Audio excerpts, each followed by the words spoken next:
Okay, people. So I am joined by Dan Edelstyn, um, who we've spoken to before. If you've been with us from those early days, and we're going to be talking about his new documentary, Power Station.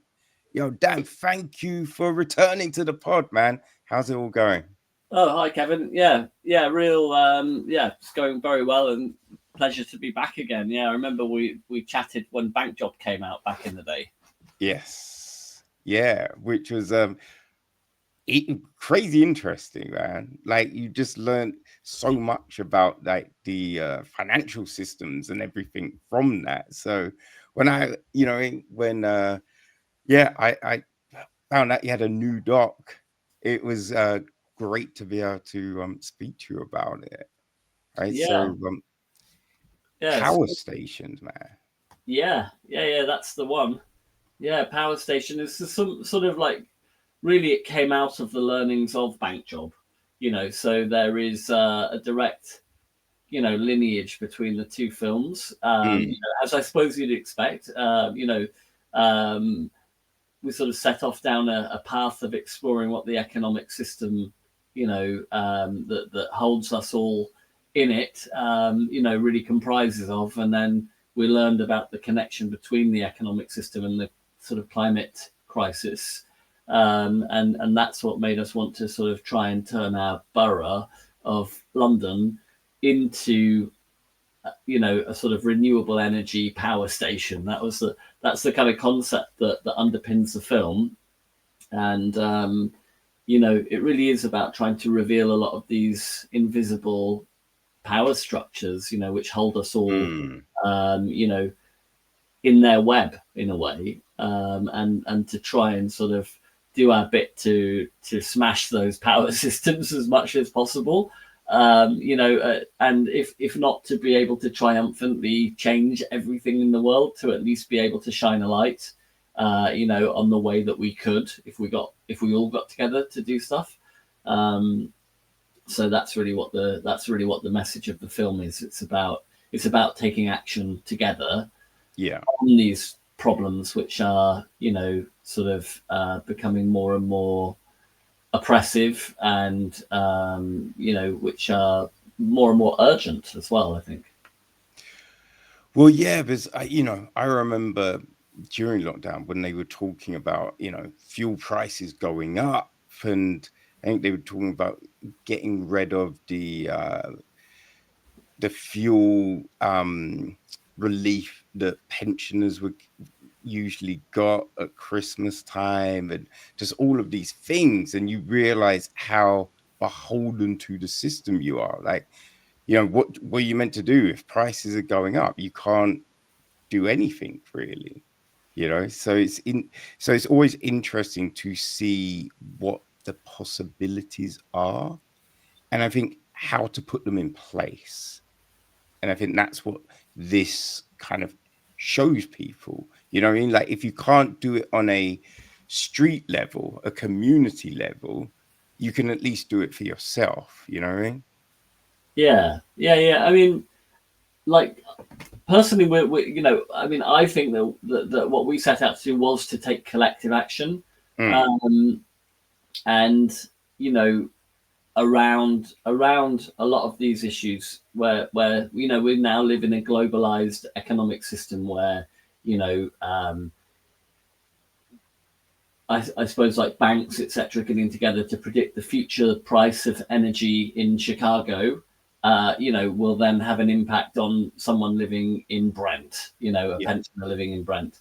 And then we have a government in Britain that is unwilling, I suppose, to intervene within this globalized economic system. And not only are they unwilling to intervene, they actually remove some of the safeguards, which are the welfare system, to keep people from falling beneath a certain level. So we see spiraling inequality, spiraling, household debt, and we also see people just going into fuel poverty, more and more and more. The millions now in Britain in that. And equally, you know, what we're pointing out is, yes, all of those problems exist, and we're living within a context which is pretty bleak and dire and violent, really. And yet, you know, we have the possibilities, you know, in terms of the technology, we have an opportunity to seize on a whole load of innovative ideas, you know, which are not even that innovative. They've been around for ages. We have the technology to overcome it. All we need to have is the vision, you know, to do it and to push for it together collectively. And then we can move people out of these, you know, sort of circumstances. So it's a vision that can liberate, you know, really lots and lots of communities, and that's really that's I suppose the message of the film is, you know, we have to demand better from our political systems, you know, that's for sure. And really, I suppose that is the central argument of the film. But equally, I suppose, in a way, you know, there is some action that we can take now, you know, and a lot of it involves cooperation, you know, and if you look at the cooperative movement, it really came to life at a time of extreme inequality, you know, during the Industrial Revolution, when everyone was getting squeezed, you know, and children were having to work down mines, and, you know, all the businesses were being pushed and squeezed, and, you know, organized capital was basically taking charge. And, you know, the co-op movement really was set up to try and resist that and to create good working conditions, and also to promote collective ownership of resources and businesses. And, you know, and I think it's got so much relevance today, you know, and I think Power Station in a way is a sort of reflection of that cooperative movement, and an attempt to bring it in on a street level. And it's a very, very difficult thing to do, to sort of like take cooperative ownership models and then move those into you know, residential streets, and that's one of the obstacles that we came up against in the project. Yeah, but I will say, like with Bank Job, you and Hilary are just able to galvanize people, right? To energize them, to get them to, you know, I mean, make these things happen, which is very impressive. And I think, I believe it was Ali that said that because of this, there's even more interaction between the neighbors. You know what I mean? So it's brought them. Yeah. So I didn't know who you meant there by Ali. I call him Ejaz. He was calling himself Ali, but isn't that a racist way of you know, like someone calling you Ali just as a kind of nickname, just because you happen to have a Pakistani origin or whatever? And it was like, oh well, it's a little bit, and then it's also like, yes, it's racist. You know, so when you were saying Ali, I was actually thinking you were talking about like Muhammad Ali there for a minute. I think you were quoting from him or something. But yeah, you're right. You know, there's definitely much more of a sense of a community here now on the street. People know each other better. We sort of collaborate on stuff a bit more. You know, but there's also a little bit of a sense of, you know, I suppose possibility. Like we've seen what we can do when we come together. Like a lot of people are always asking, can we do another Sunflower Street? And you know, we'd love that to happen. But equally, you know, the other thing that you said about Hilary and I always having to sort of get out there and galvanize everyone into doing stuff, that is tiring, and it's hard to sustain as well, when all of the action is kind of coming from, you know, being led by two artists, you know, and you know, and I think that kind of hits on one of the big problems, which is that in trying to promote, you know, this vision of a sustainable present, it's not really about the future at all.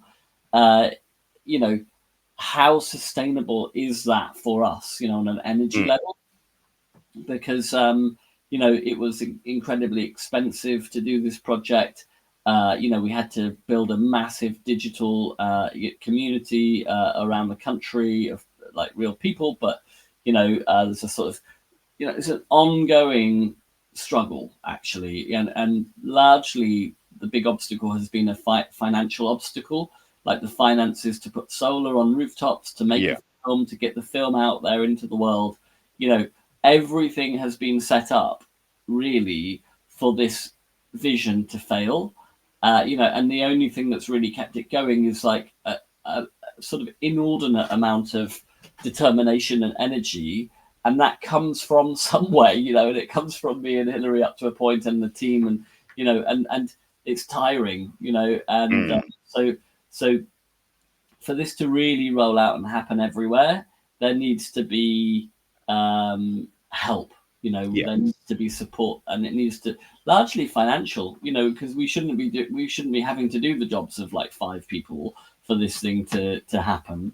And you know, and that's really where we talk about like the need for policy change. You know. Yeah, I think that's the big thing, isn't it? Like, there needs to be some shift in the thinking up top, but getting that done, you know. But I think with an example like this, right, it's something that can be shown as a proof of concept. You know what I mean? Because there's always that pushback, right? When you feel, oh, well, I've read that you can do this thing at this cost, and what about it? And they're like, oh, well, I don't think you can. So you can just hold this up and be like, well, this shows that it can be done. But it's getting those people to reevaluate things. Yeah. And I think, like, you know, one thing that came through for us making this film was like the necessity that there's a collaboration in this, and it's not just a group of left-wing activists or filmmakers or whatever. That you need to involve like a local council, you need to involve your neighbours. That, you know, that there's there's businesses that need to be engaged in this and to support it, and then there's also support is needed from actual government. So you're kind of like working your way up from the individual to the kind of collective, which is, you know, at the street level of people. And then beyond that, there's the local government, you know, which is supposed to be representing all these people and what they want to do on these streets and in these buildings, etc. And then beyond that, there's like these bigger governments, or these like, even like there's the London government, and then there's a, you know, and then there's a national government. And so, you know, everything has to be galvanized, pushed, and, you know, it takes a lot of resources, a lot of work, and a lot of dedication to do all of that. And how much of that is really the job of a filmmaker, you know, and artist duo? And how do you get more of these people into the movement and doing that work alongside? You know, those are questions that I guess we've had to think about a lot, and then to try and work out just at the level at which we've been operating. And clearly, like, you know, we want this to go a lot bigger than it is. So these questions still remain hanging there, you know. And also, where do you get the investment from to do this? You know, that's the next, you know, that's another big question, because most of the philanthropic funders have turned us down. You know, even like the public broadcasters, the public funders who are, you know, taking money from the lottery or from the taxpayer, they haven't funded us either. It's like, well, why is it that, you know, something where, you know, that's another question that I have. Why is it that a very practical grassroots solution towards the cost of living and the climate crisis had, you know, everyone's turned their backs on it? You know, why is that? Like, that doesn't make any sense to me, you know. So, you know, and it kind of, you know, I feel angry about that, you know, and I'd like answers as well, you know. Why is it that we have to do it all, you know? Well, I think sometimes, right, when you look at where companies get their funding, you know what I mean? You then find that they're getting money from certain groups and organizations which could have a conflict of interest, right? So if they're getting money from people like Shell, right, companies like that, then it could be like, well, we don't want, you know, everyone to go solar because we're losing money. Yeah, it could well be that. Yeah. Which is it's a shame, man, because there's always this talk about renewable energy and the need to be utilizing this. So, it's weird that there is a pushback.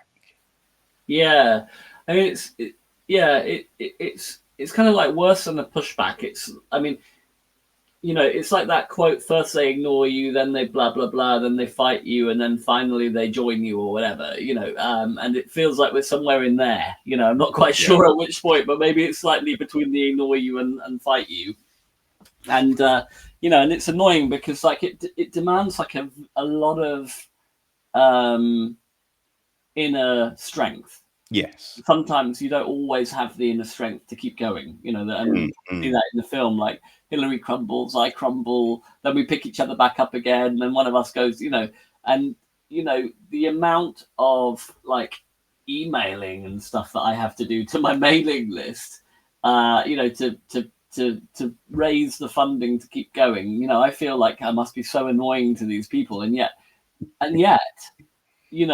we've made this film. It's 4 years of hard work. We've put solar on the rooftops. It's a demand. It's a kind of action film that that has a strong cultural and political message. And if we didn't push it like so hard right now at this point, we would have failed every other previous version of ourselves. That was making it, that was doing all those steps. So in order to honor the film, you have to just dedicate yourself and become a different person, someone that you would kind of probably ideally not want to have to be. The person who picks up and writes an email to their list and keeps going and going and going, but that's what it demands, and that's kind of like the structure of the films that we make, is that we come out with a concept and then we have to try and live it. Like Hilary and I have been talking about it as like method art. You come out with a concept to try and turn your street into a renewable power station, and it's a nice concept, but then you have to live it for like 4 or 5 years, and that can be exhausting, and it forces you to have to live up to what was just a concept, and a concept that involves plenty of discomfort, and putting yourself beyond where you would like to be, which is just having the quiet life and looking out at the sea and walking in the countryside or whatever it might be, So yeah. Anyway, sorry, I'm just rambling along. No. This is all interesting because I think sometimes it looks like, you make a film, you put it out, and then it's next, right? So all of this work, right? The fact that it takes 4 years, like, because there is this kind of conceit that people just make it, right? It's this quick process, but it takes time, and then you have the aftermath of it all, right? All of that aspect. So I think this is interesting stuff that I think people want to and need to hear. I mean, as in the film, as you said, you see those moments, which I really enjoy. I mean, don't get me wrong, I don't enjoy seeing you two, distraught, but the fact that we have this authentic look at this process, it's not this formulaic, sanitized piece, but we see that you are this great support system for each other. But have you had to put other kind of things in place to help you, sustain all of this stress and pressure and everything like that? Like, how else do you help manage it all? Well, I guess a little bit of meditation and journaling is always good. Writing is really good. Just like I write emails, I just let it all go, I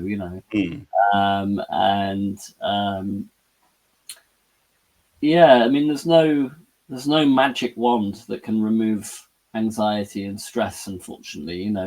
I think we probably have lived, with quite a lot of that. But equally, I think it would be probably more stressful and more anxiety making to suppress those desires to contribute meaningfully to the world, through using our voice and what talents we have, so I think, I kind of subscribe to the Buddhist view that, life is pain, and you just have to choose what type of pain you want it to be. Is it the pain of doing the thing that you want to do? Or is it the even worse pain of not doing it and feeling like you're avoiding, your actual kind of calling and the reason why you're here? So I would prefer to suffer the difficulties that come our way, but do the thing that's important every time. That would be that's it. And the growth that you have to do in order to achieve that is definitely good. Sure. Yeah, I'm no longer frightened of like a lot of the things that I would have been frightened of years ago, like looking like an Egypt, or embarrassing myself in front of thousands, or even hundreds of thousands of people. That's no longer that's no longer a problem. I do that every day, So, but I don't know. I think we've absorbed a lot of stress, and it would be nice to have a bit more time off. It would be lovely to actually make some money. I know that sounds a bit kind of crazy, but everyone probably thinks filmmakers and artists are loaded, but we're not. We have costs coming out of our ears the whole time, and in fact, it's us kind of like building the funding for the entire project all the time. It's exhausting, and it would be nice if it wasn't like that, and if we were maybe more into like an industry where there was proper funding, and you were properly paid, and you could actually have leisure, and go like have the odd holiday without like we did get away in May this year, but it was during one of the busiest weeks of post-production, and the entire time I was having to manage a team remotely, and it was really complicated and difficult. So I think it would be really nice to just like have a month or something where we were just like not worried about money, and we could just be away. That would be lovely, and a great way of managing the energy levels at the end of a movie like this, which is it's a movie / movement, really. Yes, that is the thing. But as you said, there's that growth that comes from all of this. Like when you've been doing all of this stuff since 2012, right? Well, in a way, it depends where you want to draw the start line. I mean, I started to make films probably more like in the year, I think, 2000. Didn't have any idea what I was doing at all, complete novice. 2005 was the first year that I made stuff for Channel 4 with Hilary. And then it was like we started to make our first feature documentary in 2005. That didn't get finished until about 2010.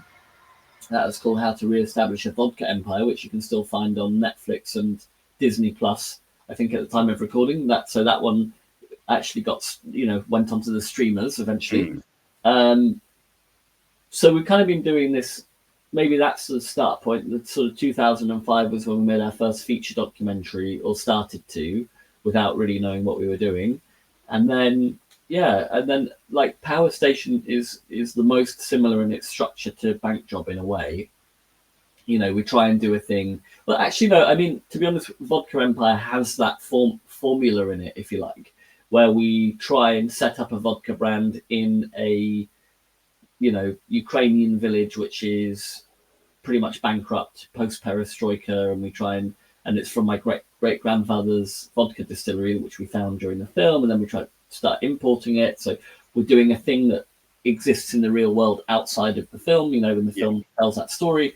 And then, in a way, following on from Vodka Empire, Bank Job kind of several years later deploys a fairly similar narrative structure where we're trying to blow up £1 million of debt, and we are raising money to do that.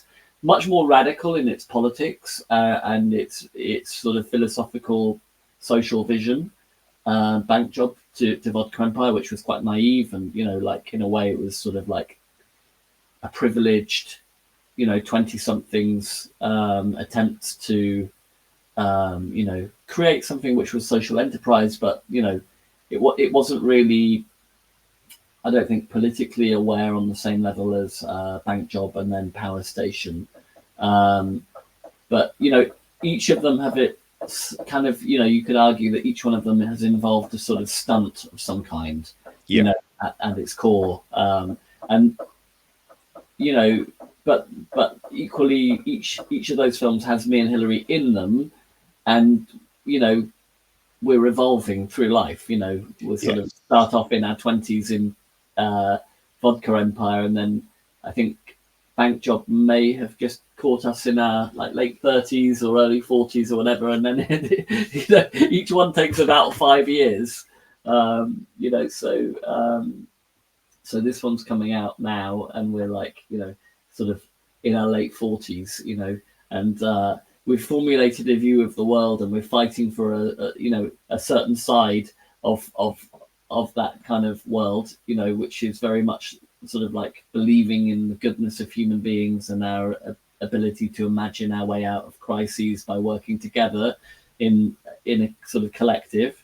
So really quite a social democratic view, and we're very much keen that that art has its place inside of and in the service of human beings, and there's not some kind of rarefied thing that that romantics do, which doesn't have to involve itself in the actual lived experience of human beings, which seems to be like a lot of art.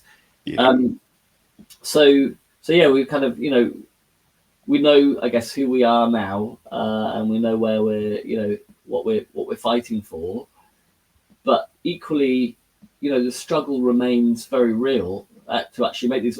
Each film is a miracle when it comes off, when it's finished. It's like, my God, that took a lot, and sometimes one wonders how much is left in the tank for the next, and I really do hope that this film is successful and meets and serves an audience, in a meaningful way, and that we carry on developing new projects which equally help the world in some way and have an impact, a positive impact.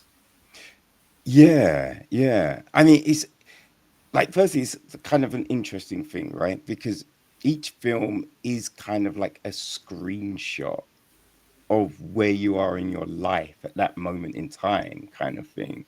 So it's interesting to see that evolution, that growth of you. You know what I mean? Yeah. Equally interesting for me too. Me too. If I look back at it, and I'm sure for Hilary, Hilary is not like, she's a private person really, and she doesn't really like being in front of the camera. Yeah. Like a lot of people who don't like us, their critique is, oh, look at these people, going around making a film about themselves and trying to be blah blah blah. And it's like, we don't really want to be out there in front of the camera that much. I mean, maybe I do. I mean, I'm fairly performative, but equally, this is not about trying to somehow become a big famous celebrity of some kind.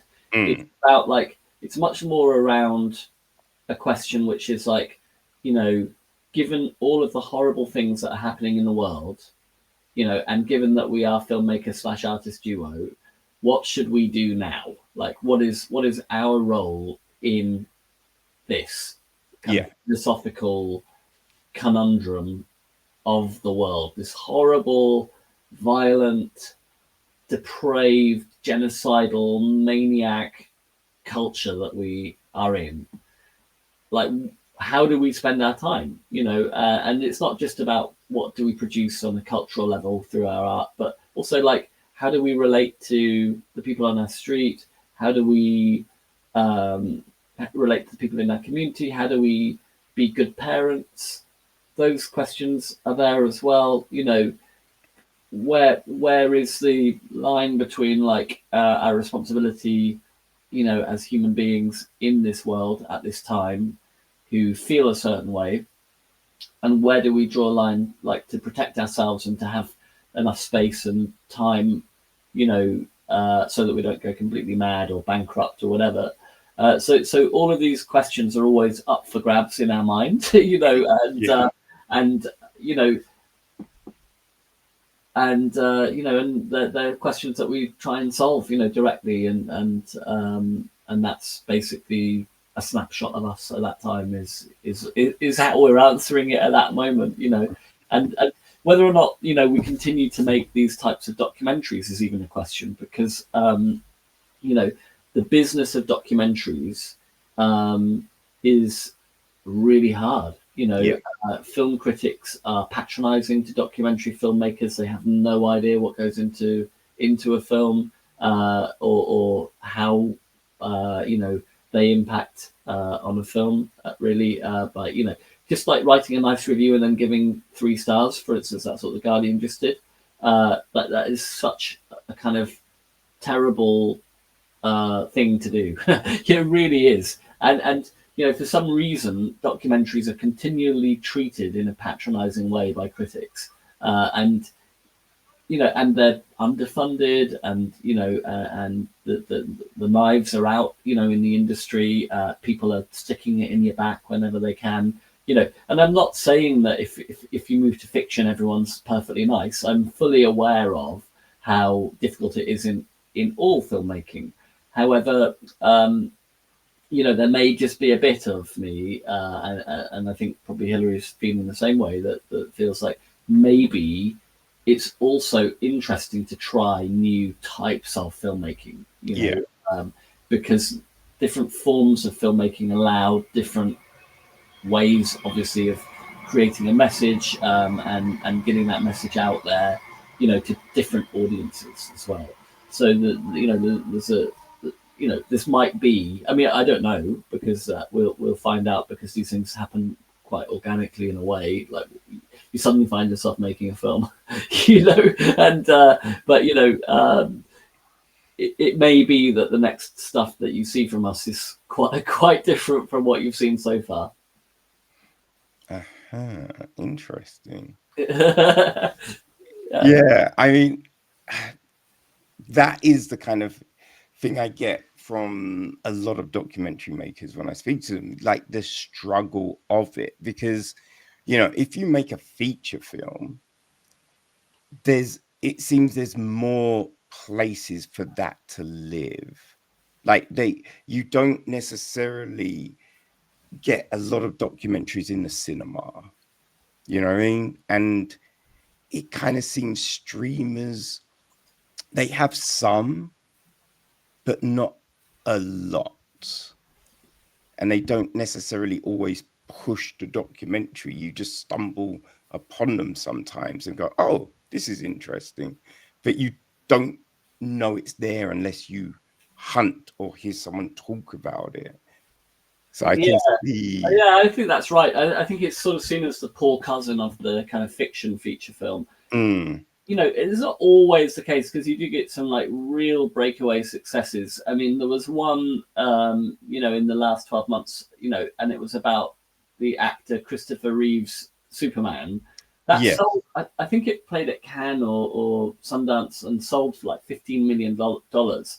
You know, and but when you look at like why that happened versus like, say, our own films, you know, which are much more niche and sort of obscure, you know, the missing ingredient is fame, you know. And when you're thinking about, you know, often like an ingredient that goes into films which causes them to be like massively successful, it often is fame, which is, you know, there are various rules of filmmaking, you know, and I don't need to tell you them, but, you know, let me just run through my little theory.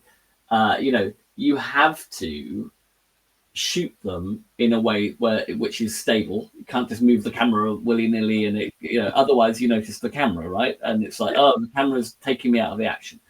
Flashy editing, over stylized editing, similar thing.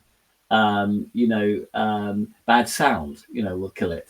But equally as important, I think, is the casting. Now you need really good characters in a documentary, whether it's going to be a niche one, more like ours, where you get actors, not actors, characters like us who are sort of, not Hollywood stars, etc.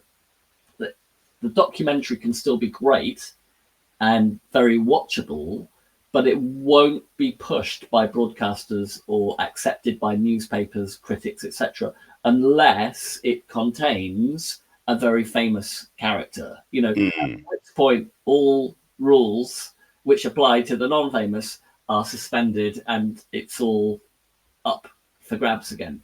And then, but when you look at other types of film, these rules don't necessarily apply, and particularly when you look at the horror film genre, because horror films can create massive buzz and gain big audiences without necessarily having to have a famous actor in them.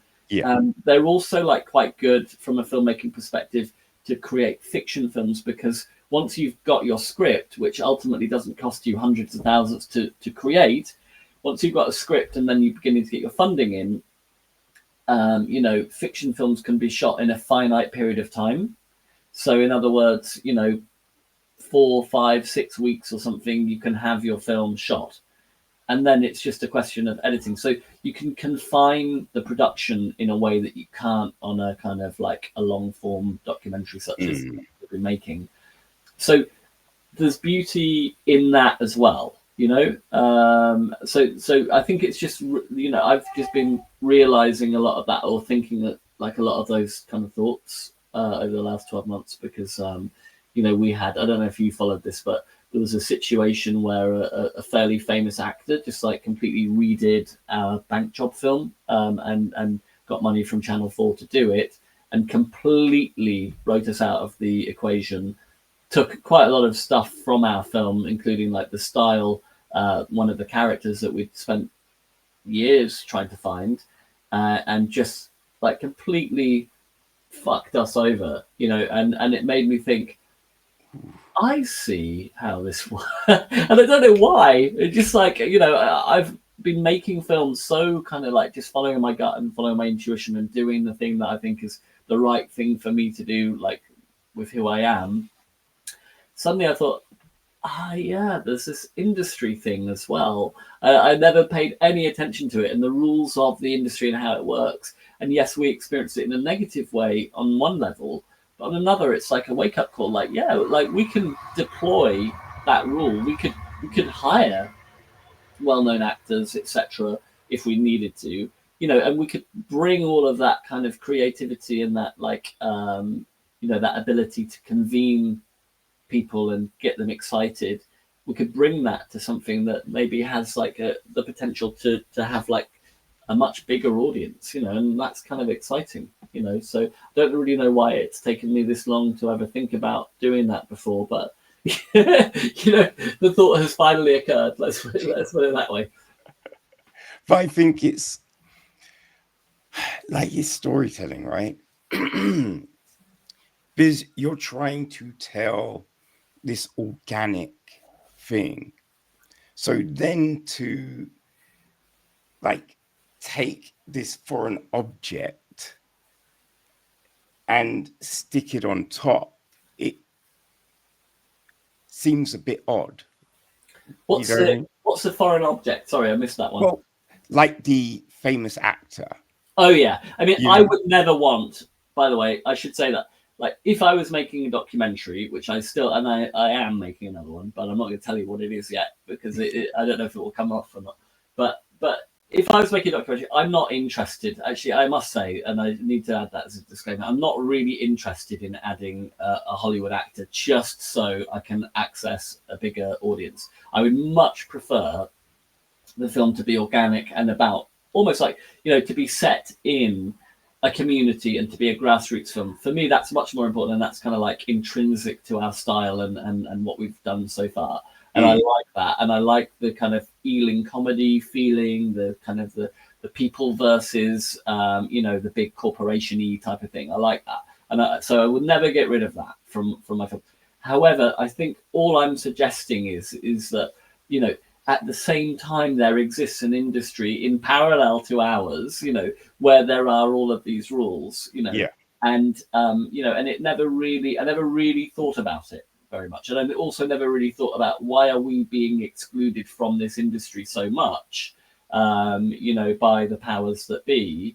And then it kind of clicked this year because it got thrust in our face, when this thing happened, and so it did make me think, and it made me think, well, I want, we're not making films like for 10 people to watch. We're trying to make films to reach an audience, to get a message out, and to have an impact, and to be of service, right? So therefore, we do want to, to try and, try and think about that. That's all I think I'm saying. So just mulling this thing over.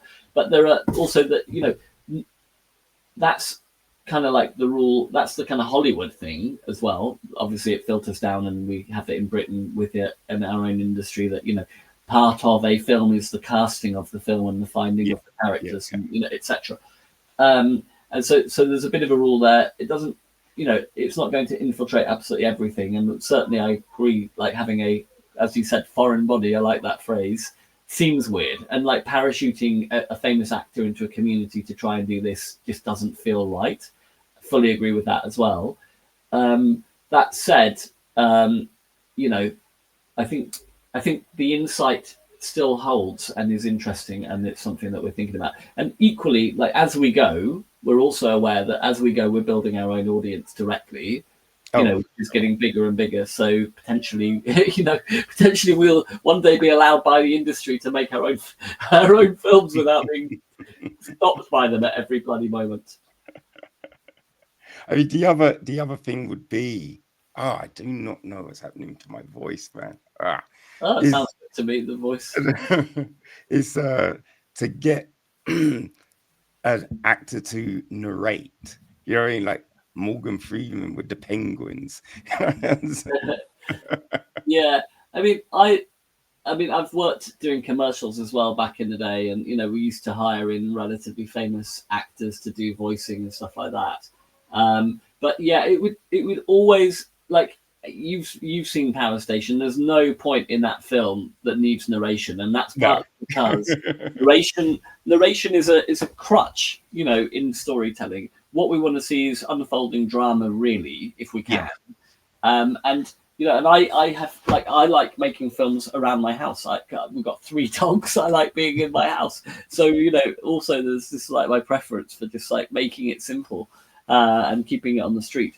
So, but we'll see, because there's there is an element where I'd also like to experiment and try new things. So and I think that's kind of important for all artists, that you're continually learning and trying new things, and that way you keep it fresh, don't you? The moment you start just replicating is the moment where you think, okay, this isn't so good. Like, I've got to find some new way, Yeah, like with your favorite band, right? You buy their first album and you're just, this is so, man, this sound, I ain't heard a sound like this before. Then the second album drops. It's a little bit similar, but you enjoyed the first one so much that you're like, yes, I still want more of this. Now, when the third album drops, if it is again the same, you're gonna be like, I wish they did something different. You know what I mean? So it's just like, it's that evolution that helps keep people interested, I think. But I think for indie filmmakers, one of the big keys really is marketing. You know what I mean? It's building a community, and it's marketing, because, like a big studio, they, as you say, they can drop in the star of the moment, to try and get people to watch their thing. But with indie, you don't have that. So it's telling the story, getting people, because things like Bank Job and Power Station, and especially Power Station in this current climate where, heating, being able to heat and power your home is such a on topic thing.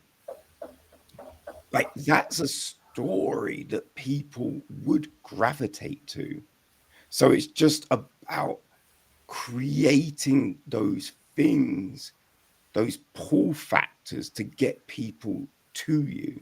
You know what I mean? You want to place windows all over the place so people can glance through and go, oh, I want to check that out, you know? Nice. Yeah, I love that. Windows all over the place that people can glance through. That's a really beautiful metaphor. I'm going to definitely put that in my mind. Yeah, and I think you're right. Marketing is so important. A lot of artists, and particularly independent artists, look down on marketing as if there's something awful about it. And yet, you know, they spend their lives creating stuff that no one sees, you know, and that's only sustainable up to a point.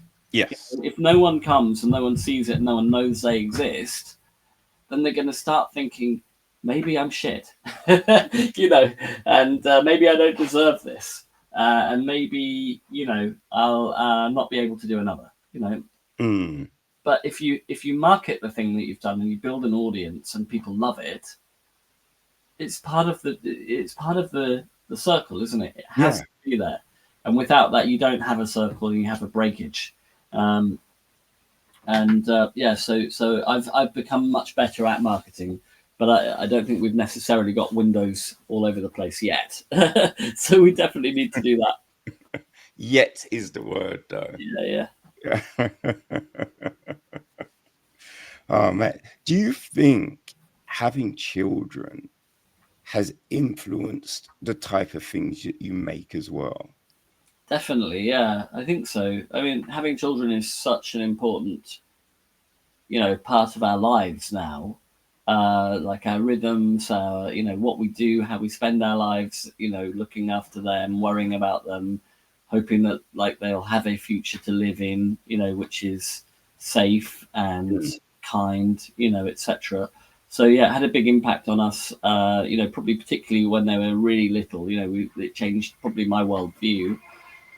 Then, like, I'd say there was one thing that I was just thinking about as well, just around this idea of evolving as an artist. I've been reading Bob Dylan's autobiography recently, and you know, it's kind of interesting because it seems to be fragmented in terms of its storytelling. Like he goes like between the past and the future, quite regularly, and one little bit of the story where he's sort of like he's stuck in this, like he can't access the same emotional place where he was when he wrote the songs that everyone still wants to hear, and he doesn't feel like he's the same person in any way, and he doesn't have the power at that point in himself, the confidence in himself to sing those lines, you know, and to be that person that created that song. And so he felt like he was somehow you know, like he was almost like an interloper on his own songs, and he lost all this power, and you know, everyone still wanted to see him, but when he went there, he just, you know, and he was stuck in this awful situation, really, you know, where he was unable really to evolve into something, and he was instead felt dragged backwards into who he was, you know, and he didn't feel like he matched anymore who he was when he was young. And it was so wonderfully written and so honest, and I thought, wow, you know, and he overcame it ultimately by you know, by fortune in a way. He was just like he couldn't deal with where he was at, so he left the rehearsal. I think he was working with the Grateful Dead on a tour or something, and he just went for a walk with some excuse that he'd forgotten something in his hotel or whatever, and then he went into this jazz club and he heard this, like, you know, he just heard the singer, and he was drawn to this jazz club, and he got himself I think it was like oh my god, a gin and tonic, and he pulled it up at the bar. He sat there and he watched this jazz singer. It was quite an old singer, and suddenly, like, he suddenly realized that he didn't need to sing with the same or try and be the same person that he had been. Bring this entire who he now was to the old songs and sing them in a new way. And it's suddenly like the entire everything, the problem that he had just dropped away. And suddenly he was able to attack all his older material and create new material with this new, safe in the knowledge that he was okay as he was. So that created this incredible shift in his energy, and then he became creative again. And I think that reading that was really important. It was really interesting, and I think you mustn't parody yourself. Do you know what I mean? You must get on and be true to who you now are, and be confident in that as well. And I think that's part of filmmaking too, just as much as it is about music. Well, yeah, there's change. There's nothing wrong with change, right? There's nothing wrong with even changing your viewpoint on something, as long as it's real, right? And it's not done for likes and all of this palaver, right? It's that story reminds me of when I heard about Jay-Z, right? Because his early albums, and it's with a lot of people, right? You make those first albums when you're broke. So you're talking about the come up, and everyone loved those albums. And then as he became silly rich, you can't talk about being broke and being on the corner anymore, because that's not your life, right? And I think someone asked him one time, be like, oh, why don't you talk about like the stuff like you were talking on Reasonable Doubt? And he's like, because I don't do that anymore, right? I don't wear hoodies and throwback that. I like a suit, right? I like going to an art gallery. So that's what I'm going to be talking about, right? And it's just like, yes, because we've seen too many times of people who then get rich and are still trying to talk about being broke. And it's just like, yeah, but you're not though. Like, this is weird. Yeah, and I think that's right. I think it's about being honest about where you are and creating these snapshots, isn't it? But I also think that we're always learning, human beings, as we're alive. And one time, like at the tail end of Vodka Empire, when I was going around flogging vodka out of a 3-wheel Piaggio Ape or whatever, and it became really big in the kind of Hasidic Jewish community, the vodka. Nice. There was one time I gave this rabbi a lift home in my Piaggio Ape, and he said to me this thing that always stayed with me. He said that all living beings grow. Literally, they grow and they change, and the only thing that will stop that is if you die. And I thought, wow, that is so profound. I'm going to keep that one, because that is what we do when we're alive. We change, we grow, and that's the end of it. And the only time that will stop is if we're no longer alive. And it's all living beings, including animals. And I thought that's really beautiful. Yeah. I mean, it's true. You look at everything in it. Like, I think crocodiles and alligators continue to grow, right? So the only thing that stops them from becoming like ridiculously huge is basically how much food is around. You know what I mean? So yeah, it's just a growth thing, and not being afraid to seize it. Yeah. But I mean, I think that's the great thing about what you're doing, man. You're like seizing the things that are important to you and telling those stories. And right, so you have this dude that stole basically the film, but if the film was no good, no one would be looking to do that. Yeah, but that's still, from a kind of like independent filmmaking business point of view, it still doesn't help us, because he was funded by Channel 4 to do that. Yeah, which and and it was and they didn't show our film, so that's pretty, that's definitely lacking in ethics. I suppose I'm just looking for some form of silver lining in there. Is there any like copyright infringement, something? There potentially was, but I mean, it would cost. A piece came out about this in the Guardian, and we had to hire a lawyer just to write a letter to the actor plus like production company and broadcaster. And the lawyer told us that if we really wanted to fight this, it could cost up to 500 grand. So that's not money that we have lying around anywhere. And one of our supporters is a lawyer, and he just said, please do not litigate this. You will be there for months/years, and all it will be is pain. Yeah. And really, we just had to move on from it. Yeah. I think that's why they do these things, right? Because they realize they have deeper pockets. So they can just basically bankrupt you and drag things out, which is nasty.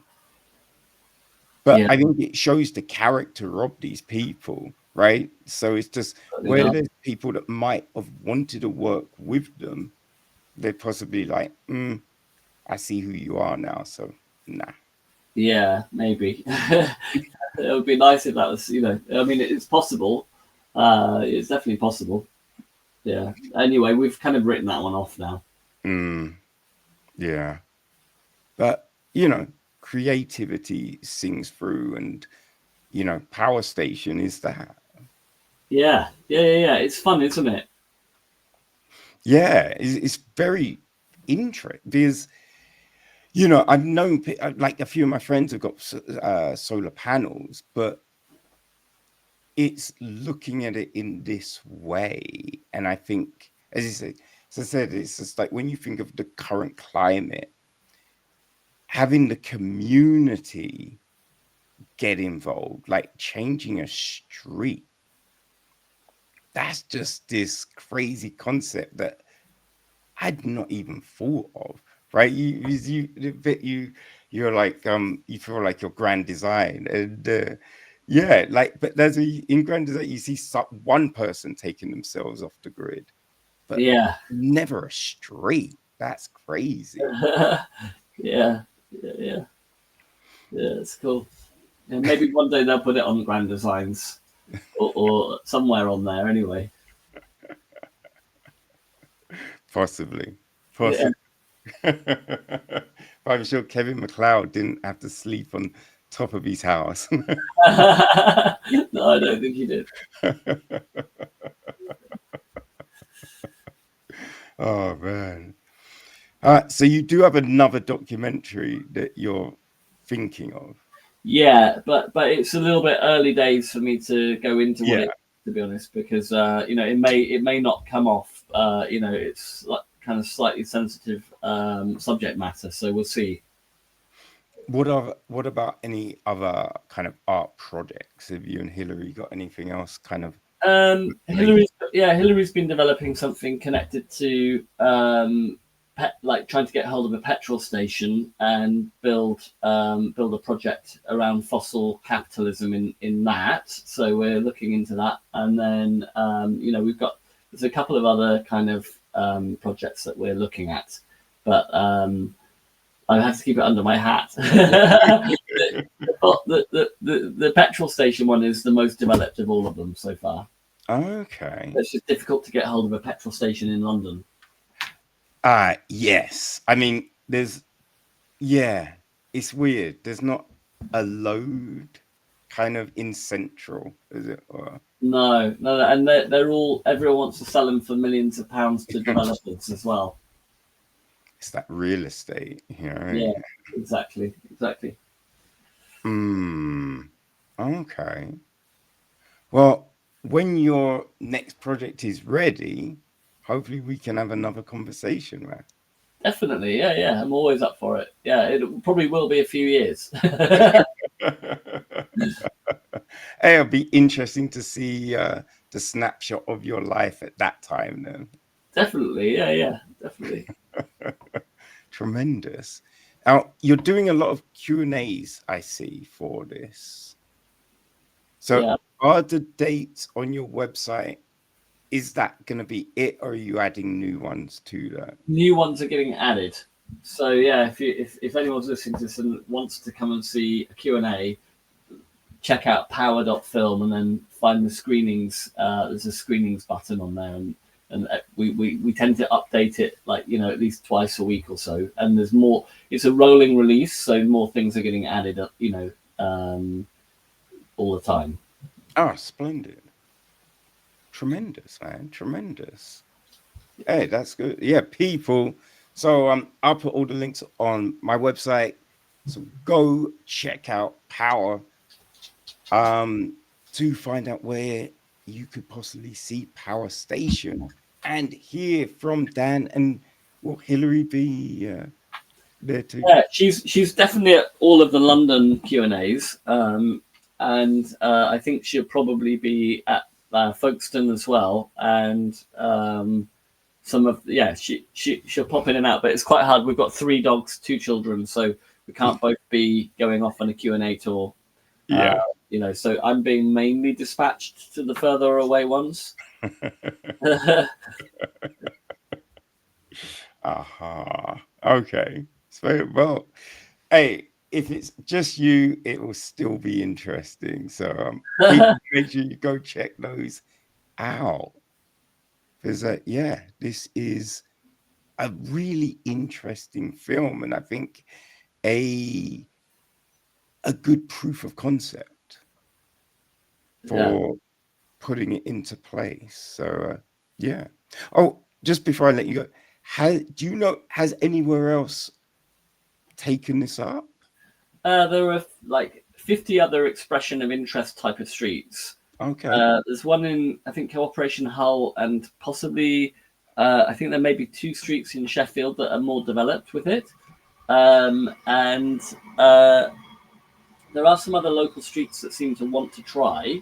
Yeah. And we have hooked up with an installer who's come out of the community energy movement and wants to install on streets. And they're sponsoring Power Station, you know, so we're going to try and help them, those streets, by, you know, with this installer called Pop Energy.